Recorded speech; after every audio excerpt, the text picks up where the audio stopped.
Hi, this is your Sabdin Bhartiya, and welcome to another episode of CISO Insights. And today we have with us once again our very own Steve Winterfeld, Advisory CISO at Akamai. Steve, it's great to have you back on the show. Yeah, I'm really excited about this week. It's going to be a fun episode. We're going to talk about the influence not only of pop culture on IT departments, but also how teams can use storytellings, examples, anecdotes to build a proper culture within organizations. Because as before we started recording, we were talking about saying don't do this, don't open the links may not work, but giving examples might.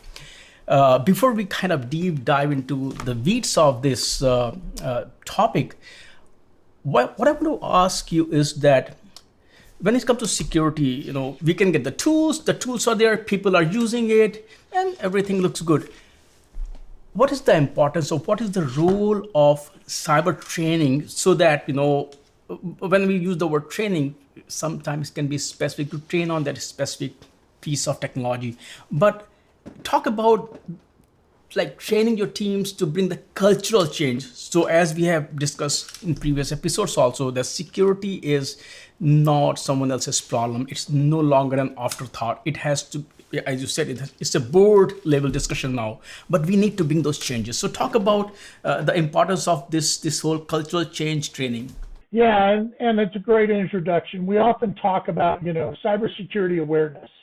And we love to say things like, oh, the amount of ransomware attacks is up by X percentage, and the majority of that comes through compromised passwords and people clicking on websites that are phishing holes that expose them, and that really doesn't change my behavior. And so while we do a lot of compliance training, and this is the worst possible way, is once a year I go do a half hour of cybersecurity training that I click through in 7 minutes, and then I'm done with all my security awareness training for the year. And so yes, we have to do compliance training, but really, we're talking about how do you drive behavior? How do you drive a culture? And the end goal here is to make me as an employee want to keep the company safe, to have ownership, just like I want to keep my family safe. Just like I talk to my kids about how to be safe online, how to avoid fraud scams, what to look for. I want my employees to do the same and have the same care for the company. And if you think about other programs, some of us have been companies where, the whole culture is customer first. If you go into a meeting, you're going to talk about the customer experience. If you talk about a new feature, how does this impact the customer? I'd love to be in a company where, part of the conversation was, how does this impact our security? What is the risk we're accepting for the company here? Those kind of things, I think, would be the ultimate goal. Since, if you give example, that yearly for training or compliance, then what do companies actually do? We'll talk about what they should do, but what they do to bring this culture change where you feel, hey, this is actually a good practice that company has, where you can actually share with us. At the same time, you can also say, this company has been trying this, and of course they're putting a lot of effort, but I don't see that it makes any cultural change. So I want to talk about what companies do and which ones you feel are efficient and which ones are not efficient. So when I think about culture, really there's two ways to drive culture. One is kind of bottom up, where the cybersecurity team is trying to drive culture throughout.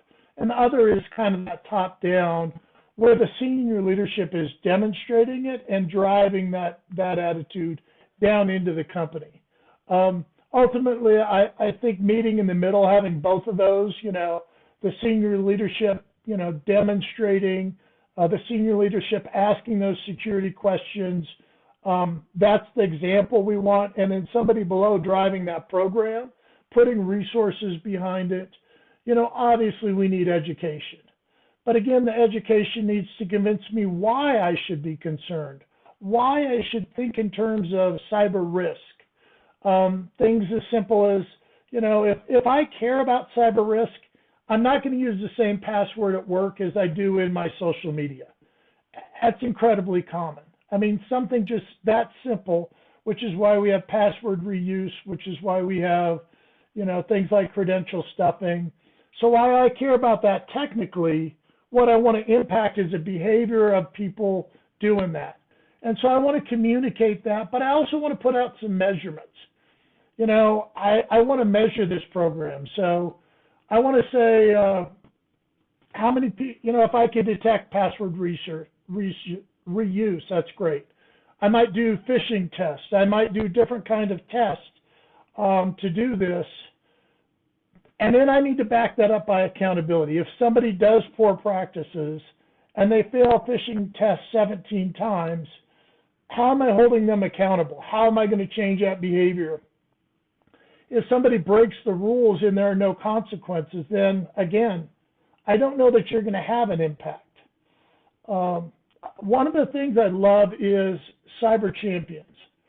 So if I have somebody on my development team that I'm kind of treating as a champion or an advocate or whatever your program calls them, I love that, where I can get different people, give them some cyber training, maybe send them to a course, maybe, giving them resources and making them my champions out there. That kind of builds it.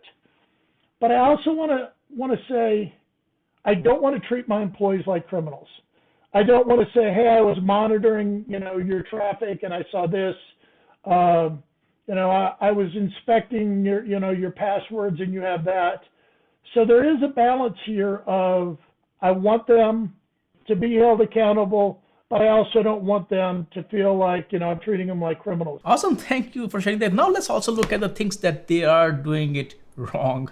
So I would say the first thing is probably, the reason we're here talking about stories. A lot of them will put out statistics. The increase of this amount, the latest, we here at Akamai put out a State of the Internet report. We might talk about the increase in ransomware activity. We might talk about the increase in denial of service activity. That doesn't motivate me. So I would move away from talking about that and move towards engaging them and how do I change my behavior? I see another person fail. I don't hear a statistic. How do I change my behavior? You make me care about the subject. You tell me a story about your family. You tell me a story about something that happens to somebody that I want to learn from their mistake. I say learn from other people's scar tissue. And so I think that's really kind of what we started this off with is start telling stories that change behaviors. From security perspective, can you share some of, it could be, and I also feel that stories should be kind of funny, that people enjoy those stories, then they can relate. If the story is boring, they will not even listen to it, forget about their influence. Can you share, some of the most exciting or funny stories that you feel are great examples when we talk about bringing cultural change in terms of cyber training? Yeah, I'd love to. In fact, I did an article not too long ago about that. And so, as I said, the fear, uncertainty, and doubt, making someone scared is very short term. As soon as they're not scared, as soon as the threat's out of mind, they stop. So that's why I like funny stories, engaging stories. So some of the funny stories, the first is a little bit older, but it's kind of that example of the Captain Crunch whistle. Now, again, this was really dating myself. It's back from movies like War Games, where, you blew a whistle. The tone of the whistle was a frequency 2600. That gave you a free phone call on a pay phone. But this was kind of an example of a technical hack. But it was great because, it was the start of phone freaks. And it's kind of funny that, this Captain Crunch whistle became a hack. And it's also the origin of the hacker magazine 2600. Another one I love is the example of a pen test team that got arrested. So they were doing a pen test on a courthouse. The sheriff rolled up and ended up arresting them. They showed them their get out of jail free letter. The sheriff said, the person that wrote that doesn't own all of the building. So, you're not authorized. And then again, it's an example of, unintended consequences, making sure you've done the right coordination. I, as a user, probably shouldn't be downloading software. I shouldn't be authorizing a pen test. I shouldn't be conducting a pen test just because I saw something that interests me. So I thought that was an interesting example. So another one I love is an example of the fish tank. And, similar back to the Target hack of their HVAC, their heating and cooling system. This is where a casino had this fish tank that had wireless connection, and the hackers came into the wireless connection on the fish tank, and there was no internal segmentation. So, now we have this, basically you've hacked into this network through the fish tank. There's so many examples. The hackers filing a complaint against a company through the Securities and Exchange Commission. They're the ones that hacked that company, and then they're filing a complaint against them. You've seen examples of people taking over signs or websites, fake interviews or deep fakes, and even things like the Onion report getting out of control. There's so many great examples, and I think it's fun. It gets people engaged. And keeping people engaged during cyber training is so vitally important. Do you feel that when you interact with companies, they do use some of these techniques, or you feel that there is a room for companies to kind of bake this also in the process of the training, where they use such anecdotes, examples, and stories to train their teams? So while I said I love the funny stories because they're very engaging, they keep someone's interest, I think you need a balance of stories out there. For instance, if I'm talking, I tell a lot of personal stories. So if I'm talking about crisis management, I will say, listen, I've been involved in a few incidents, and a typical thing is, once you're involved, the third party that has your data will suddenly just say, well, if you want to talk to us, talk to our lawyer, and our lawyer will only talk to your lawyer. Well, that's because everybody's protecting themselves from the class action lawsuit. And then I talk about, what you built in the contract is going to determine the rest of your experience. But again, that personal war story, I'll even tell stories, you mentioned this before. I'll tell stories about, my time in the military and translate, my Army stories into cyber examples, analogies, I'll talk about, getting situational awareness and having contextual understanding of walking around my neighborhood is safe. And I don't have to have as much because there's not as much danger. But if I'm downtown in an unknown area in a seedy neighborhood, that changes my risk. It changes my situational awareness needs. And so that's really true. You gave an example there of a movie hack. But sometimes, where I won't talk about fear, uncertainty, and doubt, I will say, listen, there's a new technique out there called pig butchering.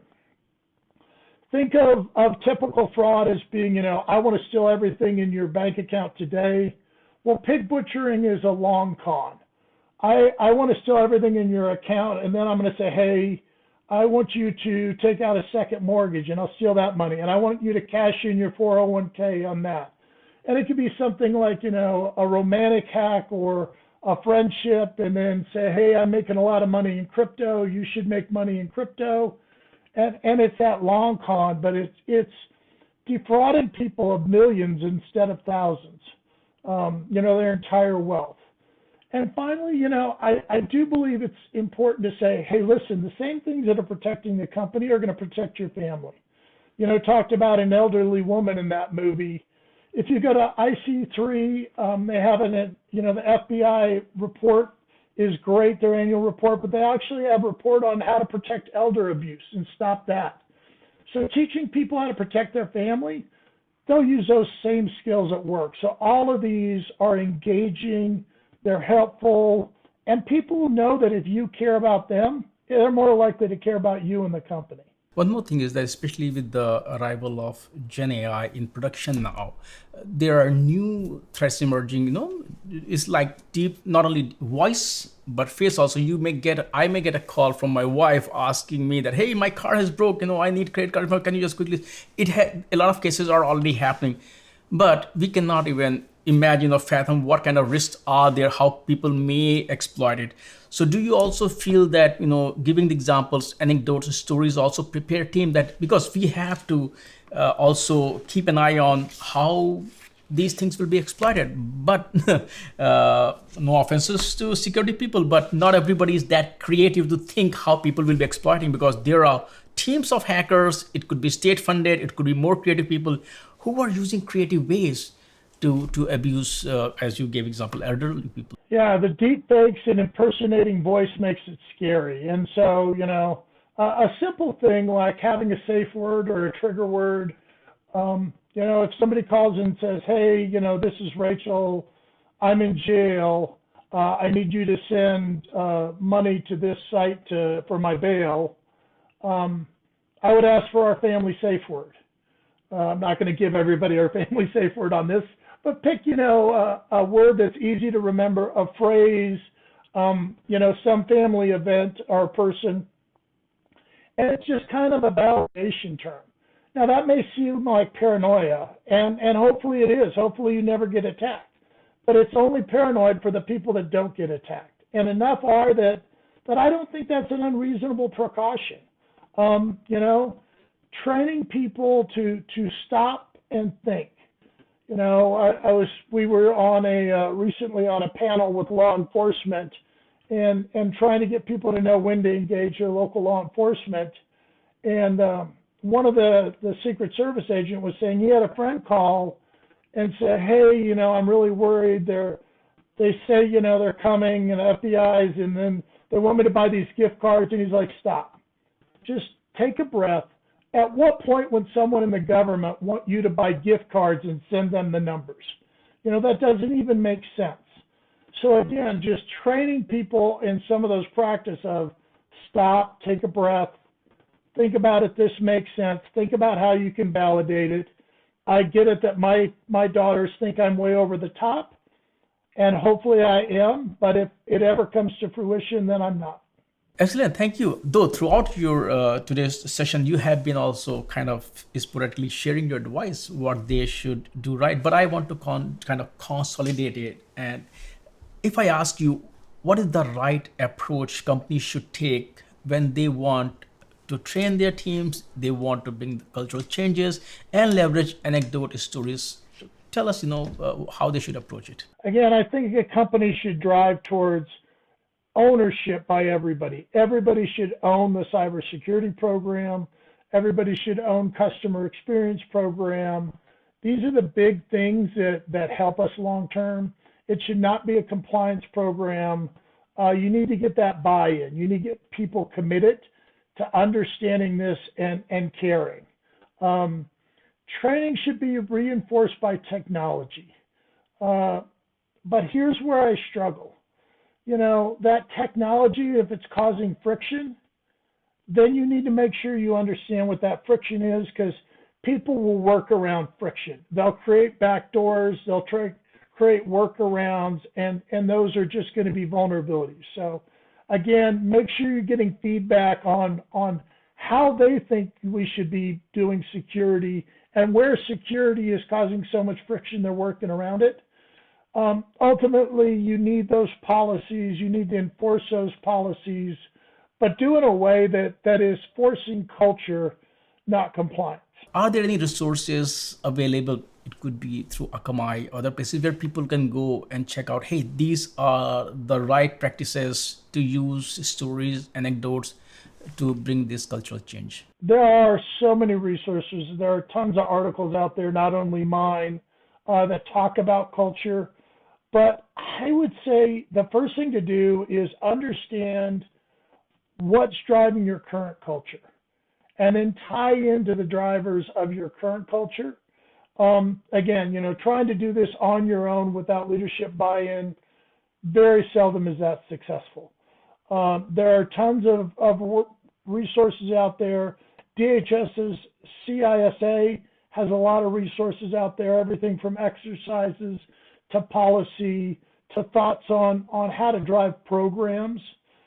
Great resource. I'm a fan of the IC3, great stats in there, great resources, both at home and at work.